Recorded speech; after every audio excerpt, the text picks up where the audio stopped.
So, oh, people are waving, that's so cute. We are going to start our full-time officer question time now. General bits of information, pizza, feel free to help yourself. Many of you already have. Fire exits, straight out the entrance you probably came in. There's not a drill planned tonight, so please leave if it goes off. Should be fine. Anything else I should be saying? I'm going to go on to things that candidates should know. So we have pens and papers available. If you want to write things down to help you answer, feel free. You're going to have 2 minutes for your speech, and then we're going to go to questions from Raw and the Ball, receive any questions from online, and then receive questions from the floor. We have 10 minutes in total for each lot of candidates to answer questions, so I might have to cut you off. I'm really sorry if I do. It's just to make sure we're not here all night, as fun as that sounds. For candidates, we also have Ben timekeeping this, so Ben will raise his hand when there's 30 seconds to go. Please don't make me use the gavel. I don't want to cut you guys off. So when we're receiving questions from the floor, we're ensuring that all questions asked could be answered by all of our candidates, whether they are here or not. We ask that you keep your questions succinct as we have limited time, and also that you're not offended if we have to move the questions on, simply because there are criteria that this has to meet. Okay, let's get started. So if we could hear if our candidates for welfare and campaigns could come up, please. So that's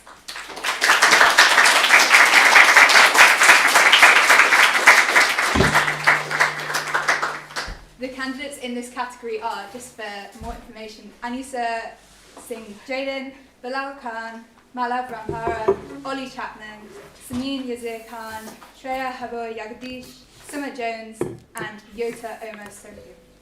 So if we start with your speeches, Ollie, would you like to go first? Yes, thank you. Am I being timed or? Yes, you've got 2 minutes. Ben will raise their hand when there's 10 seconds left. Thank you. And then again when you have 10 seconds. Brilliant. Fabulous. So hi, my name is Ollie and I'm running to be your Welfare and Campaigns Officer in the Spring Officer elections. Like you, I believe that the prices of rent and food at Warwick have grown to unlivable levels. I will be fighting for a cheaper alternative to Roots grocery store that doesn't profit off of students' maintenance loans. I'll be lobbying for an affordable campus with lower rent prices. And as well as making the free breakfast club daily, I will also be fighting for bus pass subsidies for disadvantaged students. I'm incredibly passionate about making campus fairer and more accessible for students from widening participation backgrounds, and I've been committed to this throughout my time at Warwick. During my time in the SU, I've sat on Welfare Committee, where I worked with the former VP for Welfare and Campaigns. I've sat on Steering Group, where I've worked to make the SU structures better serve students. I've sat on Student Council, where any councillors can tell you I always voted and fought for a fairer deal for students. And this year I'm the chair of Student Council, so I suppose the previous part went quite well, hopefully. And in addition to all of this, I used to work in the Student Voice team as a membership assistant as well. So I know the SU very well, but also I think I understand it from a different angle than most students. My manifesto has a variety of commitments included beyond the 4 areas that I touched on a little earlier. And these include pledges related to campaigning for student safety, providing extra support for students, enhancing student welfare, and also fighting for justice at Warwick. Please, when voting opens on Monday, take a look at my manifesto. I put a lot of time and thought and consultation into crafting it, and it would be an honour to be able the opportunity to work on it next year. Thank you very much.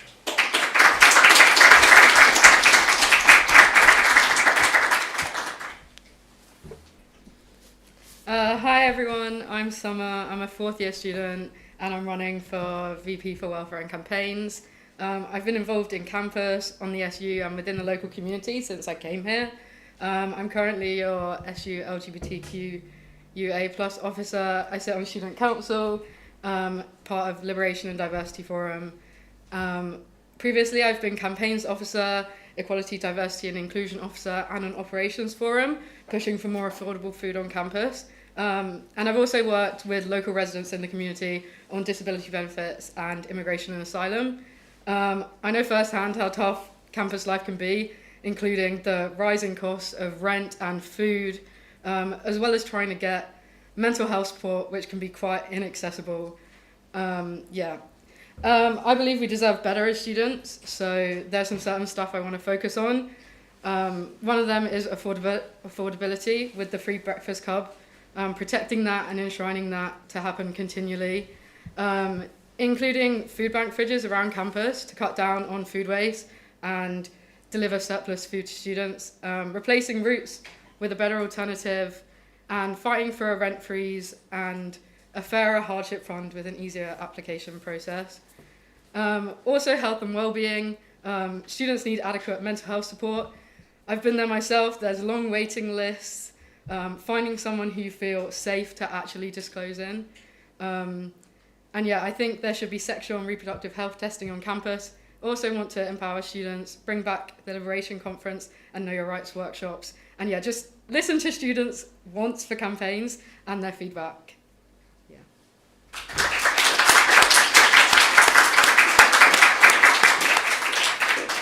Thank you so much. So now if we take questions from the board.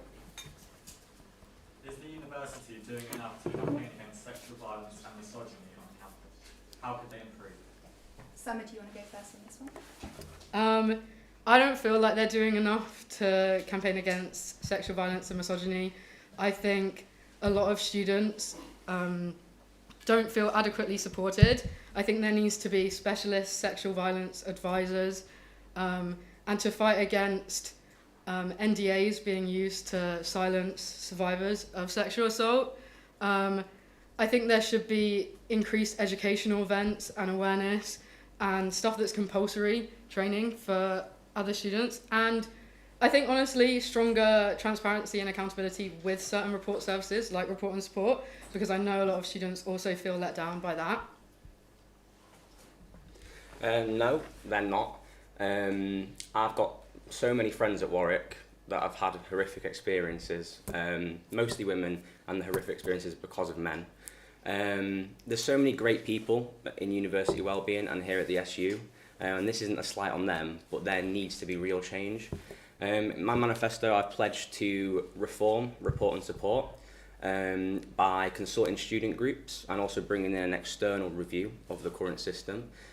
I don't think the university can ever say it's doing a good job when students have been forced to set up a student group like Riot, and obviously trigger warning here, but one of their pledges is to end the rape culture on campus, which means there is a rape culture on campus, and that's not good enough.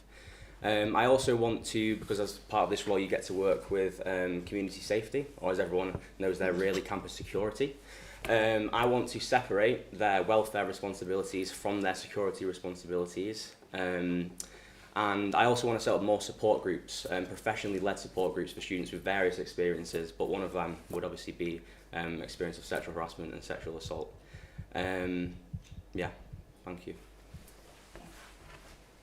How would you work with student protest groups like the divestment campaign, and is there any way you would want to change how the SU deals with these protest issues? Ollie, do you want to go first? Yeah. So I'm incredibly proud to say that I have supported those campaigns and been involved in those campaigns. I'll always say it. I'm proud to say it, as I just said. I think there's a culture at Warwick from the university and from the SU where they kind of view students involved in these sort of campaigns as just angry, unfairly at the system. They're kind of enraged for no reason. It's not true. These students, it's a very diverse group of students, a very inclusive community, and I think where they are massively misplaced is that these campaigns are born out of genuine frustration at injustice at Warwick. The university isn't good enough, and in many ways the SU hasn't been good enough, and these groups involve people that have religious beliefs, cultural backgrounds, ethnicities that are literally being killed in certain areas of the globe by colonial powers, and you're not allowed to exist as these kinds of people in certain areas of the world. That's why people are angry. So it's not the students that need to change, it's the university and the SU that needs to change. I've pledged to work with the Student Staff Solidarity Network on their demilitarisation and decolonialisation work, and I will do so. And furthermore, I would like to have a very stern conversation with campus security about how people were treated at demos, how people were treated at the encampment, and how people were treated at sit-ins. Hello again. I think student protest, and especially on divestment, is extremely important. We should be having that on our campus. Students have the right to protest and to feel safe doing so. I think what really needs to happen, I guess, from the SU side is actual collaboration and support to those groups. I think that students, obviously don't feel supported by the university, but the SU is here to be a voice for students and what they want. And it shouldn't be a battle for students to kind of feel like they have that support and backing behind them. I think welfare, again, of people who are involved in these campaigns is extremely important, especially as we talked about, like community safety or campus security, and the fact that they would also be the ones that would come to check on students when they have had previously really bad experiences with them. So I think that needs to change. I would also say, students have been fighting for divestment through the SU since 2009. So that's 26 years that students have been fighting for that. So I think it's really important, and we need to be collaborating more, I guess, with students on their demands, really. With volunteer welfare services like Nightline coming under pressure, would you want to change how the university and SU support these services? Summer, do you want to go first? Yeah, I heard about Nightline recently on the association shutting down, basically due to financial and resource pressures. And there was also some really sombering stuff about how, trigger warning also, but like colleagues had committed suicide and so had volunteers. So I think something really important is these services are vital to the student community, I guess, and student mental health in general, but they need to be properly supported. That involves with resources, funding, and support for the people who are actually running them. I would like to see paid positions with training. I would like the university and the SU to commit to financially supporting these really vital organisations, and the people who are there spending their time helping students to feel safe and supported. I don't think there's been enough support for these organisations, and it's just really important for our whole community. Yeah, so on the same line, I think it's a real shame that the Nightline Association has kind of folded. I know that when reading about it recently, their CEO, Katie Endicott, what a fantastic name. No. But I think that 1,500 volunteers, that's how many people they contribute to the Nightline services, okay? That's now gone. The university, and I believe there's appetite for this from the Nightline Association and the SU, we need to be providing, as Summer said, financial support, whether that means paid positions. If that's not feasible, we need to be looking into helping them find volunteers. Volunteers. You need volunteers. These people work night and day to listen to students' concerns and then deal with them over that time. I think there's 36 or 37 Nightline associations around the UK that were previously helped by Nightline Association. So people are in similar boats. We need to collaborate with those people, ask what's worked for them, see what we can do. And yeah, I completely agree. Financial help with finding volunteers, but also making sure they have what they need. We need to ask them. These people have worked there for years. Nightline's been going since the 1970s. They know what they need. We need to be asking them. And then if we take questions from Raw. Thanks. What more do you think the SU could do to support students in being more sustainable and combine this with its welfare aims? Yeah, so I'm really passionate about sustainability. I know many students at Warwick are as well. My understanding of sustainability is that it's not just about helping the climate. An affected climate means less food security, less water security, and it really impacts people's health, especially in the global south. So we here in the west, we have to be making real change. The way I think the SU needs to be doing that, I think we need to be working towards properly committing to the plant-based universities motion and implementing that. We need to work towards a plastic-free pot, and we also need to work, and I hope the SU officer team next year, whoever they may be, we need to make a united front. We need to lobby the university to divest from their arms-affiliated companies, because these companies don't care about the environment. Their weapons ruin the environment. Their research ruins the environment. We shouldn't be involved with these companies. Thank you. I also recognise that sustainability is extremely important, both for our planet and for students themselves.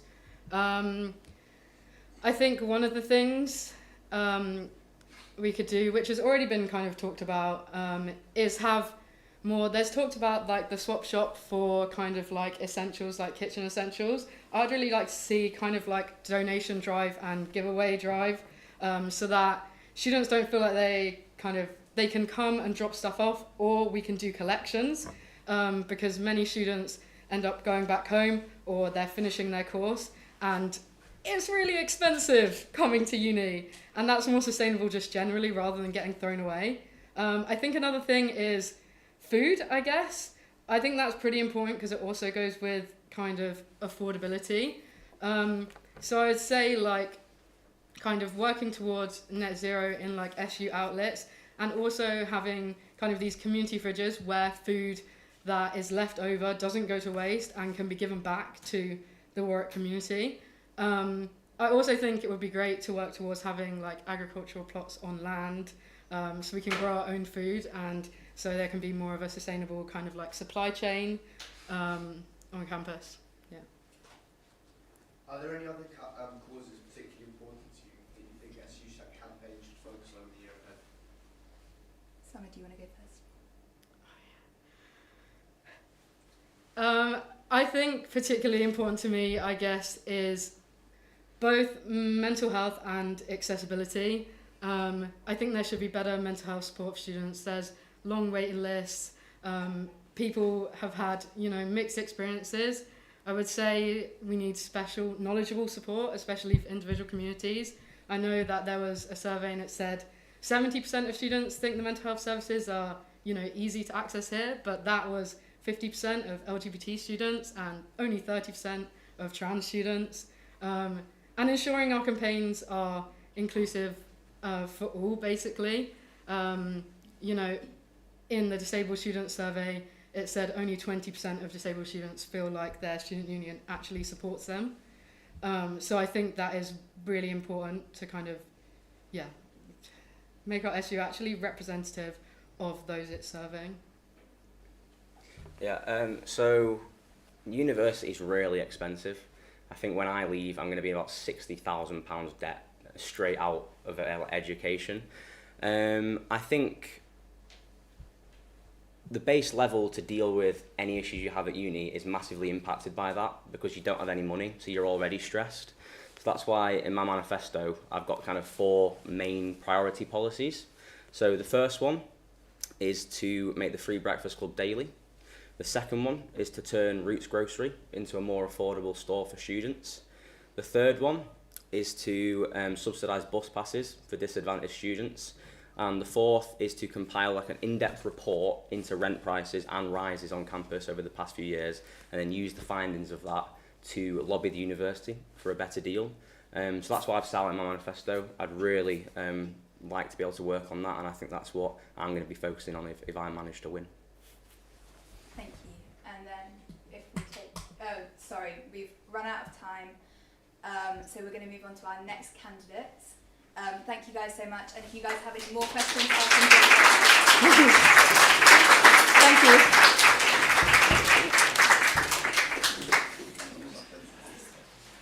Okay, so next up we've got candidates for sport. So Ollie, if you'd like.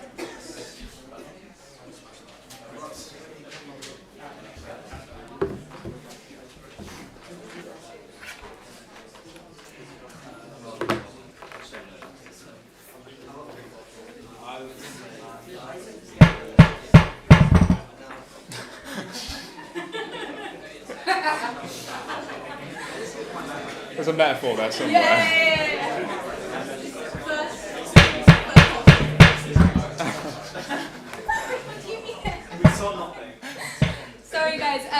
we're now going to do VP Sports, which is Ollie Seal. Would you like to do your speech? Yes, thank you. Hello everyone, my name's Ollie Seal, and as many of you know, I'm your only sports candidate for Vice President. So, what I'm going to try and focus on this upcoming year is to focus on the economic and social barriers that exclude many people from sports. It was including me for my first and second year. I hadn't been a part of Warwick Sport, which makes me a bit of an outsider, but it gives me good experience for understanding the concerns that many people on campus who aren't in sports have. So I could sit here and talk to you about all my manifesto for the next 2 minutes, but there's no one around me, so I don't really need to compete with anyone, which is a reason that I'm going to cut my speech short and answer some of the really important questions that I'm going to be asking people next week. I want to hear your voice and all of your concerns for what sports at Warwick has to offer. So I'm going to cut my speech short and listen to some questions. Okay, so if we take questions from Raw first. This year there has been a push to boost turnout at Bucks fixtures. What other ways do you think spectating university sports fixtures could be encouraged in the student community? Yeah, good question. I would really have a push for social media presence. I think that's the reality of university nowadays is that it's all online, or majority of it is online. So pushing for Instagram adverts and having more rewards and things like that for people who come. Obviously, a lot of these events, not the majority of students want to go to, but I definitely think that if we have a lot of social media presence, people will see it and go, I might turn along. So, definitely Instagram adverts, stuff on social media pages that aren't Instagram as well. Some people still use Facebook. But yeah, so a lot of social media presence I think is really, really important in this day and age. Over recent years, sports officers have pushed to increase inclusivity in sport, especially when it comes to female and LGBTQ plus athletes. How would you aspire to continue increasing inclusivity in sports clubs at Warwick further? Yes, I was hoping to talk about this a bit before, but I want to try and set up a pot of money that can help people who come from disadvantaged backgrounds to get into the realm of Warwick sports. And part of that process is going to be helping people who come from more diverse backgrounds as well.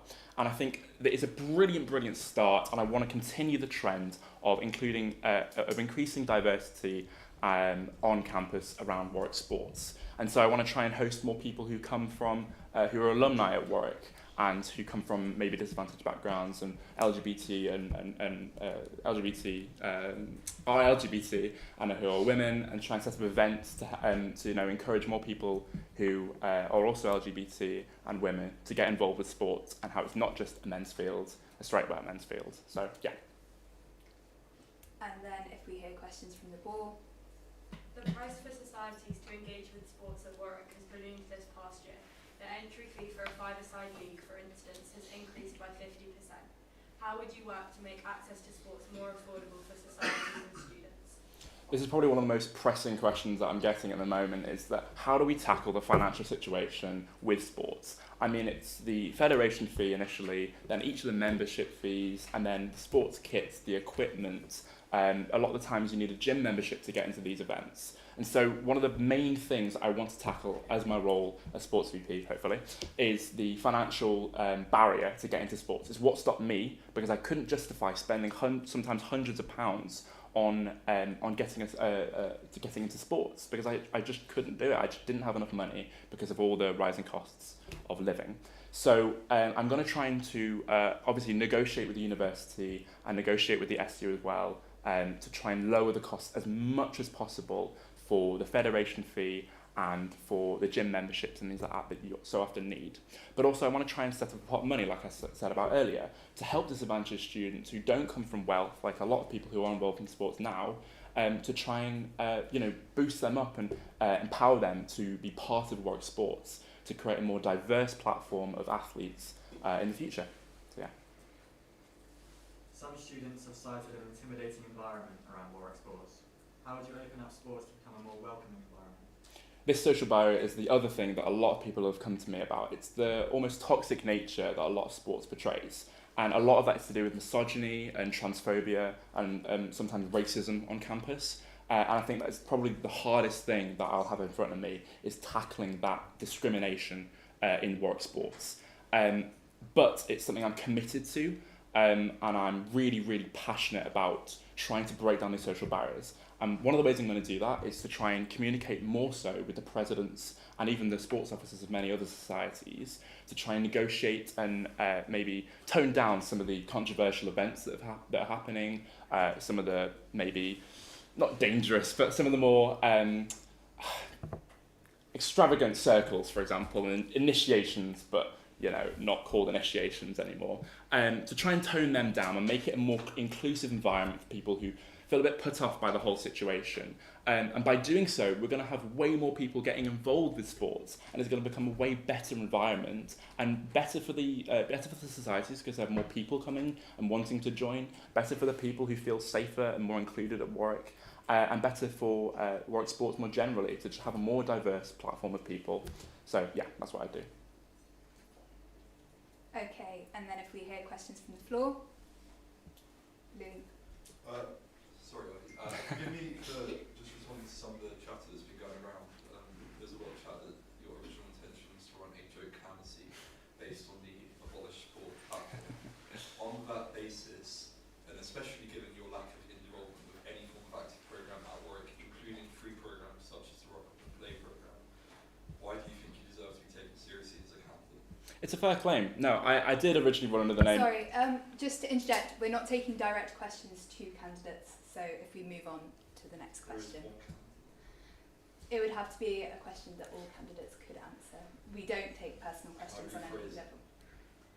Do you have another question you'd like to ask? What experience do you have personally, specifically to sports and active programmes at Warwick that you feel qualifies you for the role? Okay, so yes, I understand that a lot of people have a bit concerned that this person's not exactly involved in Warwick sport, and I think that genuinely puts me aside from a lot of potential people who could come into Warwick sports to come into this role with a lot of experience with specific societies on campus, and I think that it gives me a lot of unbiased potential, and I think from being an outsider and being someone who couldn't be afforded the opportunities that a lot of other people who maybe come from wealth have, I think it sets me apart and sets me able to promote and to include people who come from the same position as I do, who can't really afford to buy all the equipment and the kits and the gym memberships and the federation fees and the membership fees for all the clubs that so many people haven't been able to do. So I think from that position where I don't have enough or don't have as much experience as someone else who might come into the role would, I think it's a genuinely good thing. In terms of running under a bit of a joke originally, I think it was. Sorry. I can't. Yeah. Can't answer that. Okay. Well, there you go. That's how I answer. Are there any other questions from the floor? Go ahead. So you say you want to increase funds towards disadvantaged backgrounds. Currently, the SU has the Sports Access Fund, and then there's also additional scholarships provided by the VP for Sports for people who can't afford the Federation fee and club pass. What are your thoughts on those? Is the SU not going far enough with those as it stands? Absolutely not. No. I mean, there's so many people around campus who don't know about them and who don't have access to them, and it's a very minor part of the SU. And I want to try and encourage as many people as possible to have all the experience that so many people do have, who do come from advantaged backgrounds. So yeah, it doesn't go far enough. Sorry, and then we have time for one more question, so if you'd like to go. Sure. Do you have any plans to incorporate, include, or otherwise expand Warwick's, can't remember the specific words for it, but travel options that are related to sports? For example, do you think that the university should increase the amount of availability for bikes, scooters, and other modes of transport that aren't related to the environment, making it more of a intersectional position for the sports officer today? I think that's a really important point in terms of having a bit of a better situation around campus for mobility and things like that. I definitely think that's an important thing to raise, and I would definitely work with a welfare or any of the other SU positions to try and implement that. Yeah, I would. And as that was brief, we've got time for one more, if you'd like to go, Sybil. Yeah, so it's all well and good to get people kind of in the door to sports, but frankly, I was just more depressed on the fact that the racist and elitist and and sexist culture surrounding Warwick sports and its presidents and the lads will be lads nature of kind of this thing. Do you really think speaking to presidents and just speaking to sports officers will really change that? Because in a field that's essentially dominated by rich white men, it's going to be kind of hard to change that. Yeah, it's absolutely going to be hard. I think it's probably the biggest task I've got ahead of me if I'm elected is to try and tackle this really big social barrier, not only into sports but throughout sports. So it's an important thing important to raise, definitely. No, I don't think speaking to them is going to be absolutely enough. But I think having scrutiny and having some kind of level of barriers in place so that if you don't get to a certain point and you don't do enough, then there's going to be consequences. I'm going to take a firm stance against societies who kind of don't do enough to get rid of the blatant elitism in sports at the moment, because I don't think it's being done enough at the moment. So yeah, thank you. Okay, thank you, Ollie. We're now going to have an access break and come back at 7.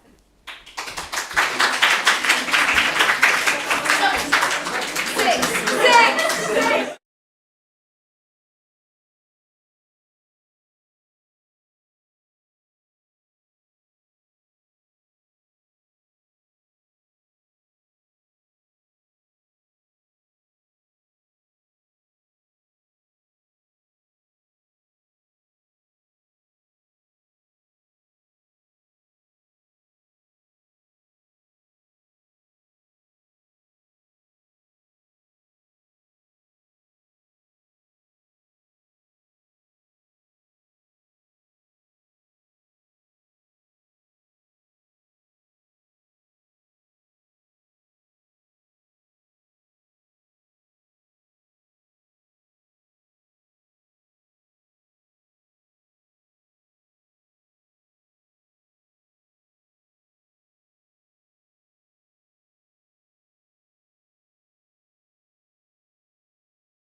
Oh,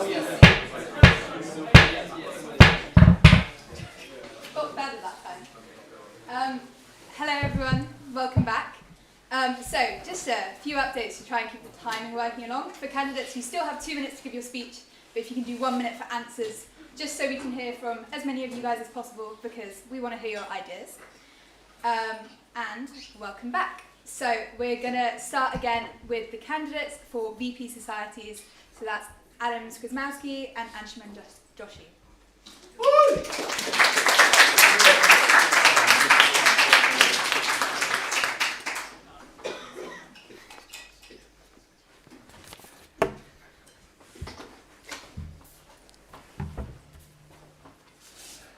So, Anshuman, if you'd like to start with your speech.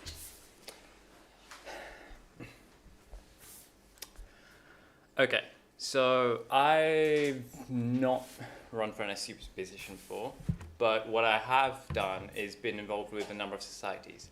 So, for instance, I'm involved with Postgrad Society, Writing Society, Astronomy Society, and Vegetarian Vegan Society. So, because of this, I believe I can do a good job as Society's VP due to having experience with the number of different societies.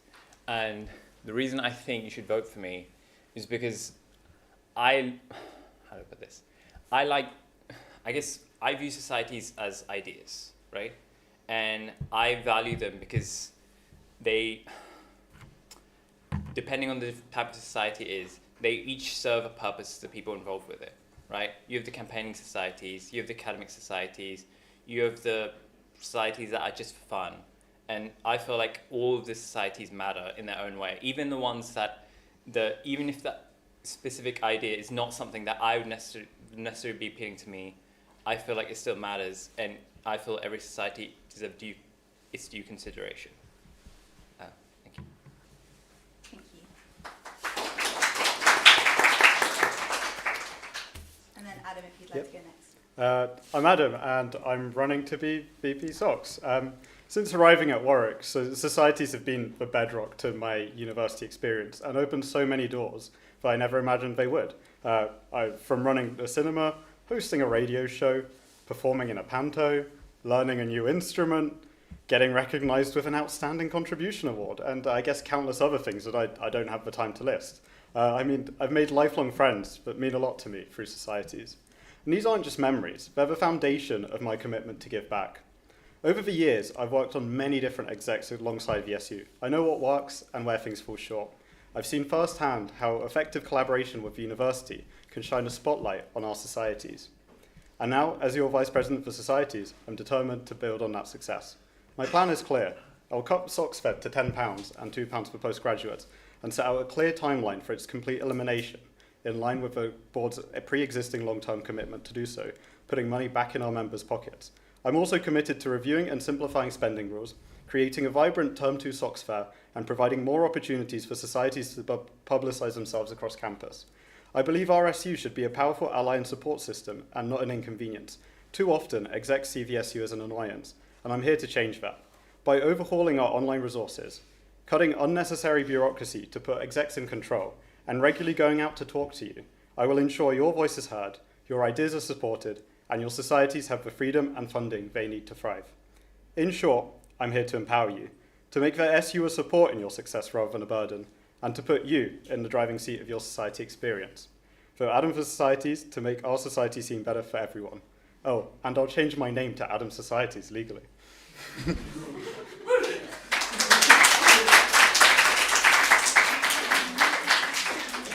Thank you both. And then if we go on to questions from the board. Many societies see the SU as something to be worked around rather than something to be worked with. How would you work with the societies to change this attitude? So Adam, if you'd like to go first. Yep. In my manifesto, I've got a large number of specific achievable changes that I know would reduce the friction and put societies in control. So, for example, being able to set up tickets for themselves rather than having to go through activities, which is literally just a box that needs to be ticked on the website. I'll review all of the rules and guidance that exist on spending and make it clear from the get-go, because currently, if you put in a a request for some money or so on, there's like a high chance that you'll get a message back being like, oh, you can't do this because X, Y, and Z. If that was written in the first place, people wouldn't be as annoyed. And like, there's so many issues, you never know what's going to happen, and it makes people feel like they're being penalized for going through the process rather than just doing things themselves. So I think we need to change that and make these changes, because fundamentally the SU, as it says there, run by students for students, but SU is there for us to serve our interests as society members. And I think I've got so many changes that could change that attitude by making it better for societies. Okay, so I guess what I would do is, first I'd go and reach out to all the societies, and ask them specifically what issues they currently have, what issues they previously faced, and what kind of issues they maybe think they will face in terms of interacting with SU. And then I will also consider the fact that, from what I know from previously being involved in societies, a lot of societies have some societies have issues with, for example, when they're trying to do a trip or a tour or some other event and try to fill out risk assessment, they submit it and then they get it back, and then they're given some kind of strange feedback. Either they're told to include something that's already included, or they're just, told something else that isn't necessarily important. So I guess what I would do is, improve risk assessments, and also I would also improve ticketing as well, as the process for that can be quite annoying. Thank you. And then if we take a question from Raw. Alongside the Societies Forum, you'd be responsible for improving new societies becoming SU affiliated. What do you think is important to consider when reviewing whether a society should become SU affiliated or not? And then Anshuman, if you go first. Okay, I think what would be important, I think there's several things that are important. So firstly is safety. Is the idea that they propose going to cause any risk in terms of either emotional welfare or put people physically at risk in any way? And then secondly, I would consider, the popularity of the idea. As in, if there's a lot of people who'd be interested in it being a society, but it is not already a society, then that should be considered, because people should have a chance to be able to enjoy it and participate in it. And if there's already interest in it, despite it not being visible on the SU page as something people can go to, then that means there would surely be even more interest once made affiliated. And then beyond that, I would also have to weigh up all of the societies that are applying and, talk to some sort of people. Anshuman. Okay, and then if we open to questions from the floor. I didn't. Oh, yeah. My memory. Oh my goodness. Go ahead, Adam. So I think to clarify on the question, the Vice President doesn't have a vote on Societies Forum and doesn't really have a direct say in approving societies. It's done by the Societies Forum, which the VP sits on but doesn't have a vote on. There are currently criteria on how societies are approved, and I think and what the Societies Forum uses to decide that. I think the biggest issue is that they're not really publicised enough, so that would be my priority. Personally, I think that the most important thing to deciding whether a society should be affiliated or not is just how much of a community it provides, as that's sort of a main value of societies to me. So, yeah. Thank you. And now if we open to questions from the floor. Sophie. How will you work to ensure that postgraduate students feel able to engage with societies, and how will you support postgraduate societies, specifically PGSOC and other societies that are aimed primarily at postgrads? Adam, go ahead. So the main thing I have here is that it's on my manifesto that a lot of societies that are primarily filled with undergrads don't even consider doing anything for postgraduates. So I'd like to introduce an incentive structure. I've seen other SUs do this, where, for example, introducing a postgraduate representative role or marketing activities specifically towards postgraduates would give you some sort of incentive, maybe pizza party or something that tends to work to motivate societies to do things, just to get more credit from BSU. In addition to this, a lot of like changes would be about general publicity, so allowing societies like the Postgraduate Society to make people more aware of their existence and show themselves off on campus more. Thank you. Okay. Well, as I've previously mentioned, I am actually on the exec for Postgrad Society currently. So what I'd say is that once I become Society's VP, what I'd do is probably consider firstly I'd reach out to PGSOC and then encourage them maybe to collaborate more with other societies, as I felt like even despite, as in we already have it, as in Joe's already made it that societies has already tried to encourage society to have a postgrad rep. And while I think that maybe helps somewhat, I'm not sure how effective that's been. So I think collaborating would help, as I feel like a lot of postgrads would want to do different things with other postgrads. Also, I would consider taking a poll and asking postgrads what kind of things that societies do are they actually interested in, and then reach out to those societies specifically and be like, hey, a lot of postgrads are interested in what you do, but because you're so undergrad dominated, they don't feel welcome in spaces. So. Sorry to cut you off. Okay, and then do we have time for more questions? One more question. Max, go ahead. Hi. It's often valuable to gain insights from other SUs. Some pass the socks better than us, some worse. How will you take lessons from other students' unions and apply it to the role? Go ahead. Okay. Okay, so what I would do is firstly I would look on their pages and see what, like on their various social media pages, and see what kind of things they are doing and what like resources and things they have, what ideas they have.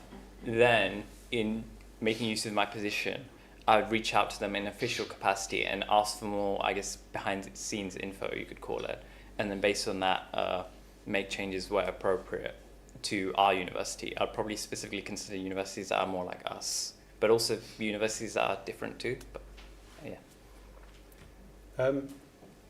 yeah. So I would. I've already looked at what other SUs are doing, and that's informed some of my manifesto points. For example, one thing I have about making a unified process for putting on events that's sort of inspired by what the University of York have with a single events management form that all of the events go through to make sure staff of the uni and the SU are aware of the requirements.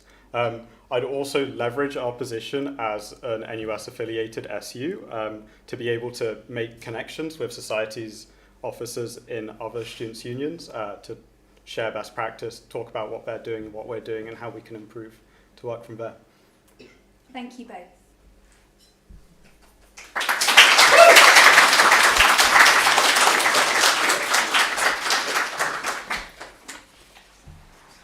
Okay, so next up we'll be hearing from candidates for Democracy and Development, who are James Varney and Charles Peters.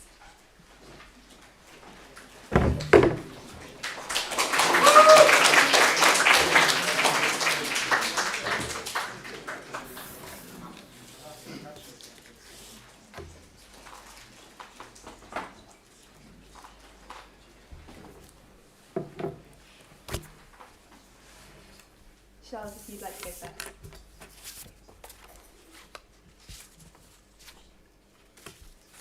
Okay, so hi everybody, my name is Charles, I'm running for DDO. I am a law graduate and a current data visualization student at Warwick.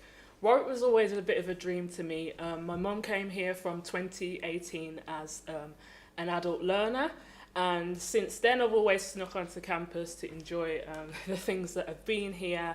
I was a frequent visitor and now I'm blessed to be here as a student. I stand for the entirety of the Warwick community, not just the like-minded few, but for the people from non-traditional backgrounds, those in later stages of life, the postgraduates, people from different countries, the international students, those who are from north of the south, and also those from low-income families as well. There are a lot of people, unfortunately, who do not feel represented here, Working as a student fundraiser, I am blessed to speak to alumni who have graduated here at different stages of life from many different years, and unfortunate theme is a lot of them have felt like they weren't able to be included here, and that is something that I definitely want to change if I was to become DDO. I want to push for reforms that ensure all student voices can be heard within the student union and not just the select few. What sets me apart from others is that I embrace diversity to its fullest, not just in background, but in thoughts, ideology, and experience. I engage beyond echo chambers, and I value different perspectives and I champion meaningful representation. I'm a sociable and approachable person, and I have a truly global perspective from my international experience. So I say, let's make Warwick iconic.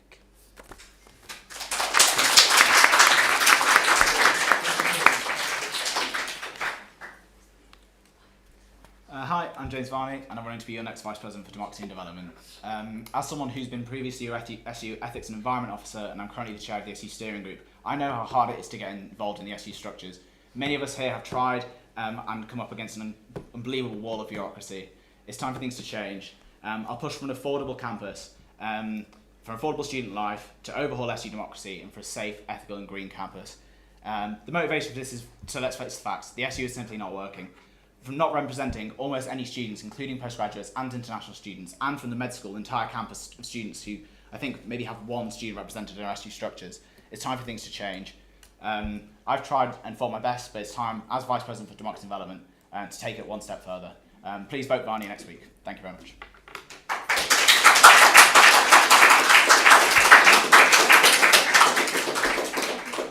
So if we take questions from Raw first. As Head of Development, you'd be responsible for championing sustainability initiatives. What area of development within the SU would be your priorities? So when it comes to sustainability, the first thing I always think that we should do is champion for responsible waste disposal, whether that's encouraging recyclable, also watching the amount of plastic that is used across different spaces. I believe that is the thing that should be focused on, but one thing that I also want to include is watching the amount of paper wastage. I think that in current times there are a lot of digital alternatives that should be encouraged and should be looked at within the SU. So coming up in the new era, I think that is also a priority for sustainability, is to build upon what has already been done, but also to consider new up-and-coming innovative initiatives that include technology. As your SU Environment Ethics Officer, I've got a really great track record on sustainability. I work with the estates team at the university to change their recycling supplier, hence why I've now got vape recycling boxes outside and more campus waste is recycled more efficiently. I also changed the labelling in SU outlets to make it more acceptable for vegan and vegetarian students, so it's really clear what actually is vegan and vegetarian. Yeah, I think sustainability is really important. I champion Sasha's work on creating a sustainable and ethical procurement policy for the SU and pushing to change that into partnerships as well. Sustainability isn't just the environment though, it's also about making sure that we work ethically and making sure that the destruction of our planet, not just in the climate crisis, but also from weapons, is prevented, and that the SU's and universities' complicity in this is minimised and eliminated. Thank you. And if we then take questions from the board. Until this year, there have been 3 all-student votes a year annually. Would you want to see a return to frequent all-student votes, and how would you increase student engagement with the ASV process? James? Yeah, I definitely would want to return to ASV. It's pretty disgraceful, frankly, that we've not had any ASVs this year. In fact, we didn't even have one at the end of last year either. The reason why this is pretty clear. The SU's decided basically that it's going to block all the motions that gone to ASV. It blocked a Palestine one at the end of last year. It blocked all 8 motions this year, from like Angels in Pop, which is ridiculous. Like, well, it's a great motion, but like ridiculous why you can't have a vote on that. To raw serious things like the students wanting action on the scandal of the Warwick Conservatives. Yeah, I've met with the CEO, management and Student Voice to address this. Good steps have already been taken, and I'm thankful to Officer Team for doing that. The New Ideas platform with simpler motion structures should really help people getting involved rather than writing thousands and thousands of words, which may end up just getting tossed on the floor of the Board of Trustees. Yeah, as a EEO, I developed transparent engagement with the student body, contributing to the Bylaw Action Group's work on changing SU structures to make them more accessible. So yes, I would love a return to SV, and it's a shame that it hasn't happened this year. So not only would I encourage a return to the increased amount of ASVs, but I would also think that we'd have to think about ways to get people to engage. And I think we can't just encourage an increase of something that people aren't readily going to engage with. You know, I think it has to be both things on the side of things to see increased improvement. We have to encourage participation, and then when participation is there, we can't knock back on it as well. It has to be both things. You know, we have to encourage people to say what they need to say, get a fair democratic vote on it, and show that we are willing to listen to people rather than just knock back the few things that are proposed. You know, I think we can't just say increase something when people are trying to increase it and we're not accepting it. You know, it has to be both things that need to increase with ASVs. So moving forward, I would like to see not only a call for an increase of ASVs, but... Sorry to cut you off. Okay, if we take questions from the floor. Go ahead. Students on Gibbet Hill have historically been more distant and harder to engage. What will you do to help bring Gibbet Hill into the fold and provide more SU-based opportunities there? Charles, if you'd like to go first. So the easiest thing I think to do when it comes to engaging people is to actually talk to the people there. And that is one thing that time and time again leadership fails to do. It fails to engage for the people it wishes to advocate for. Why do people say they want to include a group of people they have no understanding of? That is a thing I struggle to understand, and a lot of people struggle to understand. If you want Gibbet Hill there, go to Gibbet Hill, speak to them, see what would encourage them to be there, and then make those changes happen so that they can, you know, they feel comfortable to include themselves in. You cannot just say you want somebody there and then time and time again fail them with false initiatives that are just built on, you know, a desire to do something good when the good thing is not effective. We need to listen and we need to engage with people. Yeah, thank you. So I agree that we need to listen to students. So last year while I was at EE, I set up a meeting with the medical school's welfare officer, the MedSoc's then welfare officer, Grace Fisher, and discussed how we might improve engagement with the med school. I think it starts by making sure that the SU is actually delivering for all its students. There's no point engaging with the med school if we're not actually going to achieve anything as an SU anyway. But secondly, yeah, listening to them, making sure that, for example, during elections we have outreach to the medical school. But yeah, they comprise a huge portion of our campus. I think we could look at what other SUs do. For example, a lot of the London SUs with parallel campuses have specific part-time officers for the med school. We could look into, for example, having a med school part-time officer. As part of my manifesto, I pledge to better support the part-time officers. And with the upcoming governance regeneration project at the SU, I don't see why, as part of reorganising the officer structure, we can't have something like that. And then we have questions from online.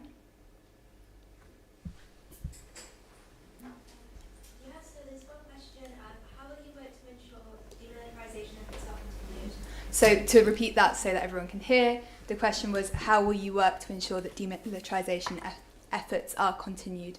James, if you'd like to go first. Yeah, so in my manifesto, pledge to continue Sasha's work on a sustainable and ethical procurement policy for the SU. I'd like to expand it into partnerships to make sure that firstly the SU isn't complicit in the genocide in Gaza and other military projects elsewhere, because as the SU we can't stand up and tell the university that it must demilitarise before we have. I think that this year there's been a lot of great work done on demilitarisation, and the communication from that has also been really effective, making sure that the university knows that we do actually, that as an SU we are really firmly committed to this. So yeah, I think there's a lot that we can do to continue that, as previous candidates said on here, support the protesters campaign for demilitarisation. There must be a culture change to actually listen to students and listen to what they want. It's unacceptable that motions about demilitarisation are getting blocked, while at the same time officers are trying to fight for it. Go ahead. So what I would say is that, first and foremost, we stop blocking emotions. It's the same thing I said with the ASV. If people have something that they want to voice that they're concerned about, and that, you know, this is a talk of human rights. So if there's something that they're concerned about in particular, they should be able to voice their opinions on it, and they should be able to speak to the people that are representing them. But that's the first thing we should do, is have that open forum there. That is promised to them. Have them there in the open forum so that they can voice themselves. By blocking the voice, we can't say we were doing things to help with demilitarisation if we're not even letting the people who are most passionate about that cause speak for the cause on campus. We need to open up the forums again. Thank you. And then how much time do we have? We can have one more short question. One more short question. Go ahead, Izzy. With the current Labour government continuing to attack trans rights at seemingly every turn, what will you as the incoming DDO officers do to ensure that the SU and the university at large responds to this and continues to fight for trans rights across the university? Okay, so the first and foremost, the thing that we would do is we'd listen to trans people straight away. Because if people don't feel safe here because of what the current government is doing, then they should be able to at least feel safe on campus, where they're coming here to just do their education the same way as everybody else. You know, it's not a thing that that we should support is the current attack on trans rights. It's not. So first and foremost is to keep an eye on what things that the government are currently implementing, make sure that similar things are not implemented on campus that endanger the trans students that are here, and again, as I keep repeating, opening up the forums so that people can say what they need to say, and we can hear from the trans students here on what issues that they care about, that they feel affected by, so that we can continue to do things. Thank you. Yeah, I'll say it loud and I'll say it again. Trans rights are human rights. As a proud member of Labour for Trans Rights, I'm fighting the current government every step on this stage. I'm organising within the Labour Party to try to make sure the West Streeting's disgraceful attacks on trans people and trans students as well are prevented. My partner was the trans officer. They helped set up the GEF. I'd be proud to continue their work and support future trans officers in the SU. Part of my manifesto is empowering our part-time officers. We should be paying them or at least remunerating them for their labour, as other SUs do. It's disgraceful that people like my partner and previous and hopefully not future trans officers have had to put so much time and labour, especially in such an emotionally demanding role while being in the SU. The one specific manifesto point is the prevalence of conversion therapy on campus. Recent surveys done on trans students have said that they have experienced conversion therapy on campus, especially within some societies. So that must be stamped out, and the SU must do a root and branch investigation of that. Thank you. Thank you. Thank you both.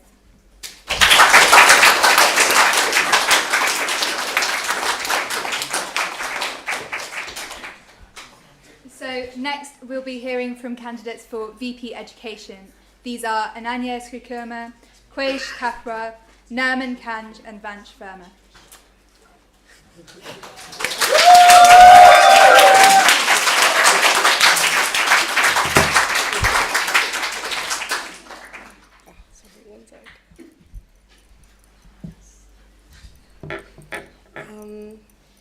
Should I go? Go ahead. Okay. Hi everyone, I'm Ananya Srikumar, a third year PACE student from India. I'm running to be your Vice President for Education, and I've got 4 main issues I'm passionate about addressing. The first one being disability and well-being, the second is decolonizing, the third is anti-racism, and the fourth is representation. Just a little bit about who I am. I've worked at the SU for the last 2 years as a decolonize advocate. I've worked to plan and execute the Liberation Conference last year, and then the one that's coming this year. And I helped create the Decolonize Research Symposium as well with the other decol advocates. So show up for that, it's next term. I also work in the PACE department as the lead editor for the Colonial Hangover magazine. I'm the campaigns officer at Work Anti-Sexism Society, and I was the lead editor at Work Think Tank, so I've had a lot of experience with education and societies in that space. But yeah, in terms of my manifesto points with well-being, I'm looking to deal with deadlines and self-certs, working with departments to ensure that the Disability Code of Practice is being incorporated, and continuing the work of the current VP Education, Muniba, and then obviously making sure that Wednesday afternoons are kept free. In terms of decolonizing, I obviously want to support the next cohort of decolonized advocates and ensure they have good amount of funding. And I also want to work with them to create a Decolonize the Curriculum handbook. Confronting racism in the classroom is a really important manifesto point to me, and I hope to liaise with the university's Race and Equality Task Force to help them support their existing initiatives. But more importantly, I really want to conduct primary research into people's experiences with racism in the classroom. This will be a follow-up to previous Vice President of Education, Larissa Kennedy's Speak Out report. And in terms of representation, I hope to engage firsthand with SSLC members to understand how I can support them and help them affect change within their departments. I also hope to push the SU to better advertise SSLC positions so that there's a more diverse group of students within departments who affect this change. Sorry to cut you off. Sorry. So if we take questions from the board first. Strike action between university management and academics looks set to affect universities all over the country. What role do you think that SU should play in these disputes? I think it's like really important to have like a nuanced take here, because when we talk about like strike action, it's obviously not the first form of action that staff members are taking to ensure that they don't have to work with 0-hour contracts and have secure pensions and things like that, which are obviously like necessities. And also we need to remember that a lot of the staff members who are striking are also students. They're postgraduate research and postgraduate taught students. So we have, as the SU representing students, like we have a responsibility to represent their needs. And we need to remember at the end of the day that like the students and the staff in this situation kind of need to band together to recognize who's putting us in this position of disadvantage, which is the university. All of us, international students and home students, pay a lot of money to the university to make this place run, and they're not paying their staff enough, which means they're striking. And striking is the last form of action. So there's a lot of negotiations that have been happening before that, and they're doing nothing about it. So at the end of the day, like, it's kind of affecting both the staff and the students, and it's the university's fault, not either the student or the staff's fault. So yeah. Thank you. Perfect timing on that one. And then if we take questions from all. What change do you think that the SU could push for in the year ahead to improve the educational experiences of neurodiverse students on campus? Yeah, so as a neurodiverse student who unfortunately got diagnosed pretty late in my life, I think it's really important that we, as the SU, popularize or like make it more accessible for students to get affordable diagnoses when it comes to specific learning difficulties with like ADHD and autism and things like that. Obviously, we need to facilitate and advertise more spaces where these students can engage with each other. It was really hard for me to find a community of neurodiverse students. It took quite a while, basically my third year. So yeah, I think it's really important for these students to find a community and to be able to engage with other people who get how it feels to be a neurodivergent person in this space. Okay, thank you. And then if we take questions. Who haven't I done? Sorry. Have I done both of you? My brain. I'm so sorry. Okay, and then if we take questions from the floor. Sophie.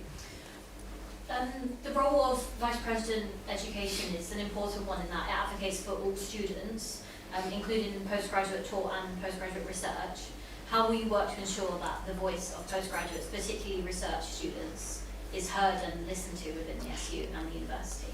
I mean, obviously, the most important thing is engaging with the students on the SSLC in those that do the degrees that are postgraduate taught and postgraduate research. Obviously, as an undergraduate, I have no idea the challenges that they're facing, and it's obviously very different challenges in most cases. So I think the best thing to do is just to talk to them, understand how they'd like to be supported, and maybe even just like engaging with their SSLC members and seeing what more could be done to make the departments that they're in actually affect the change that they want as well.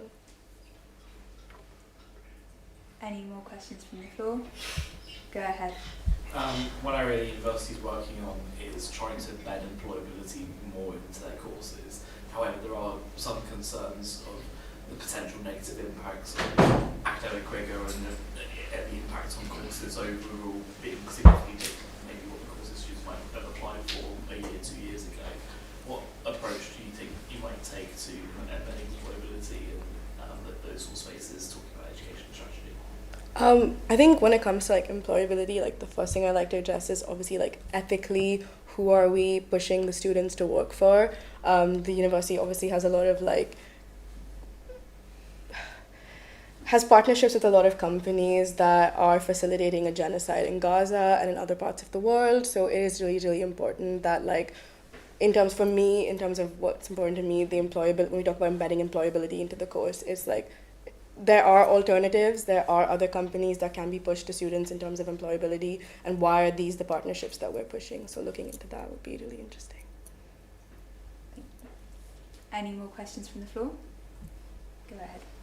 Do you have any plans or policies to work with academic societies?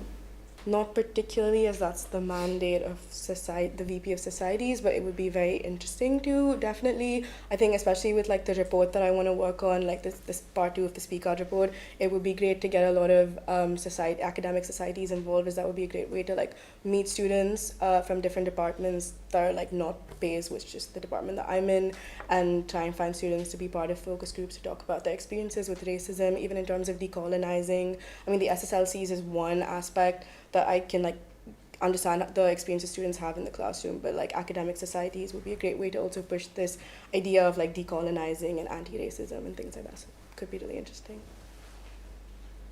Thank you. Any more questions? No more questions? Okay, thank you. Thank you.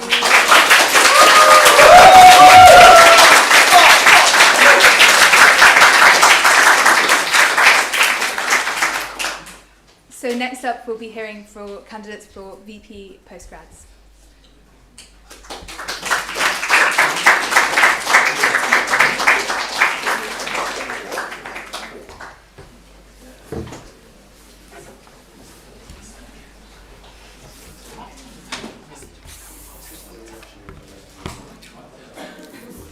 Hello.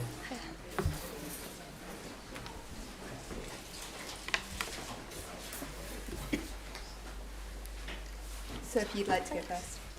Yes, absolutely. Good evening, friends. This is Anish. My name is Anish Pani, and I'm currently pursuing your MSc in Economics and International Financial Economics. And the experience has been really amazing. So I am the grandsons of some great teachers who have struggled their lives to build a house. And my father also, like, he has been an inspiration for me. He has been struggling in his own life, defending me from all the adversaries of life, and all my family members, they have been responsible for who I am.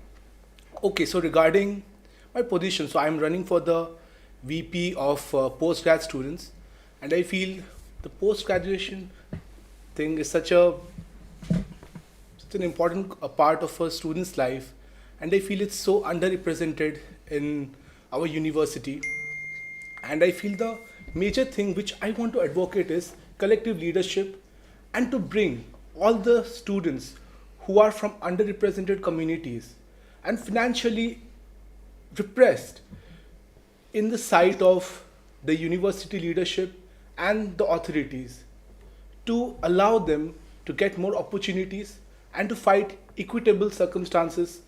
This is something I earn for.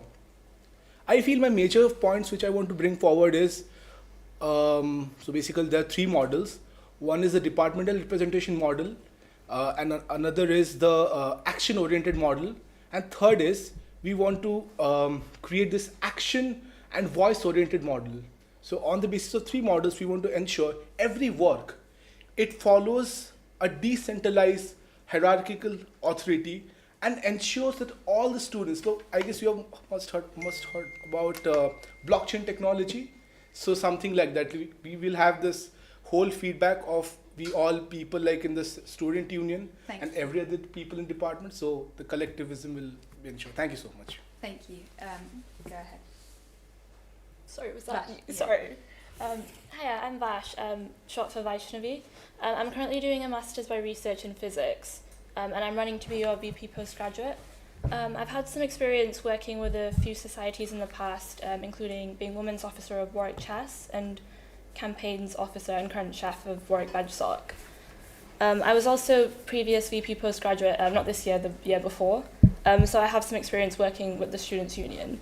I also worked part-time as a residential community assistant for 2 years, so I kind of understand that there's a lot of postgraduates that work part-time and they have more difficulty engaging with the Students' Union and university due to the additional need to work part-time.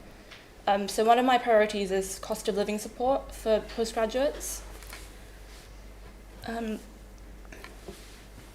So I'm also passionate about trying to build an inclusive community for all students here, and trying to make ways for postgraduates to engage with the Students' Union easier, especially considering a lot of them have different needs. some of them are part-time students, international students, mature students. They have other commitments like work and family, and to try and build a community that is inclusive to all of that.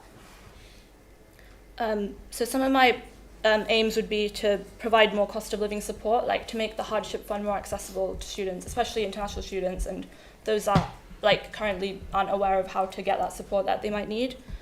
I would also push for stipends to match the real living wage, and work with groups such as the PGR Collective to improve the rights of students in terms of like them teaching as GTAs and ensure they have fair contracts. Communication and transparency are quite important to me, so I'd want to work to have like regular communication with postgraduates and meaningful communication, which goes both ways, which would involve things like working with SSLCs and any students that currently feel like they don't have a way to talk to their SU. Like, I want to be that voice to be able to engage with them. Yeah, and I want to push for real change that would make it easy for postgraduates to work with us.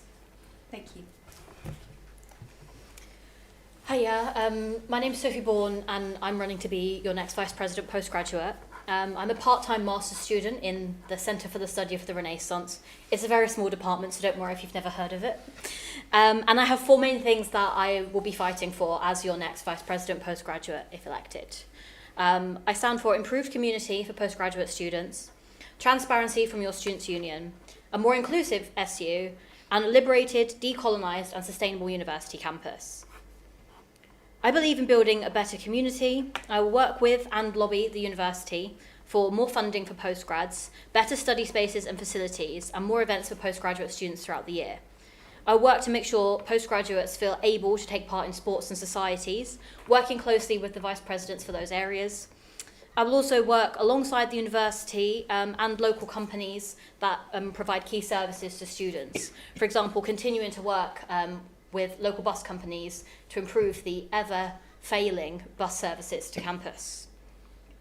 I believe in an inclusive union that makes clubs and societies accessible, a union that cares about your well-being, that puts you first, a union that works alongside the university but isn't afraid to challenge them when needed, a union where you can easily access support, a students' union which works well for its members, a students' union that is transparent, that clearly communicates what it is doing for you.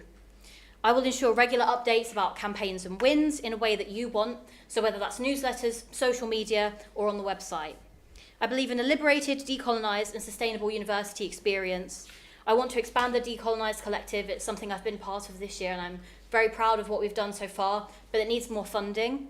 And overall, I would say you should vote for me because I'm a fresh voice in the student union. Although I have some involvement, I'm not afraid to stand up and speak out for what I believe in, even if that means challenging the university, particularly on things like divestment. Thank you, Sophie. Hi everyone, good evening. I hope you're enjoying the day as much as I am. It's truly spectacular, especially with the sun out today.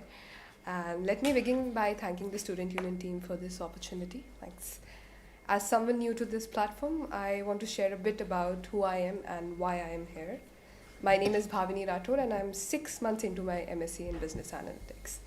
When I decided to run for the VP postgraduate, I spent reflecting a lot. And yes, I'm an overthinker and I would say that is my superpower. During my studies, my professor often says, it depends. So at first I didn't get it, but then I realized that it depends is the code for let's listen, adapt, and then find solutions together. As VP postgraduate, my aim is to champion inclusivity in ways that go beyond the role's formal description. I'd say that a master's degree isn't just about grades. It's about the holistic growth. We are here for a short time, balancing studies and the desire to make a mark, whether grand or just a minor mark. In this once in a lifetime chapter. My goal is to actively support your aspirations, ensuring they are not just acknowledged. As VP postgraduate, I aim to bridge the gap between the students and the university officials. My experience as an academic integrity champion has shown me how vital clear communication and advocacy is. While I'm naturally introverted but still here, I deeply value meaningful conversations and I'm always eager to contribute to them. My focus areas are well-being in terms of prioritizing mental and physical health, academic support and co-curricular balance, opportunity by creating incentives to recognize and elevate students at Warwick, and community in building networks that connect us across cultures, disciplines and experiences. And yep, I guess this is the right time where I just stop, otherwise the manifesto would be out. To conclude, Warwick's strength lies in diversity, students from across the globe and those just down the road. I want to be your voice. Thank you. Yeah, thanks. Thank you so much. Okay, if we move on to questions from Raw. This year, there's been a series of postgrad events focused on neurodiversity. Are there any other minority groups within the postgrad body that you would like to better support on campus? And if so, how? Vash, would you like to go first? I definitely think that continuing to support those with neurodiverse postgraduates is important. Things like working with like supervisors, like their training and their awareness of the different services for neurodiverse students. I also think other minority groups such as like part-time students, mature students, international students all need support, and it's important to think about them in terms of like this role. Sophie?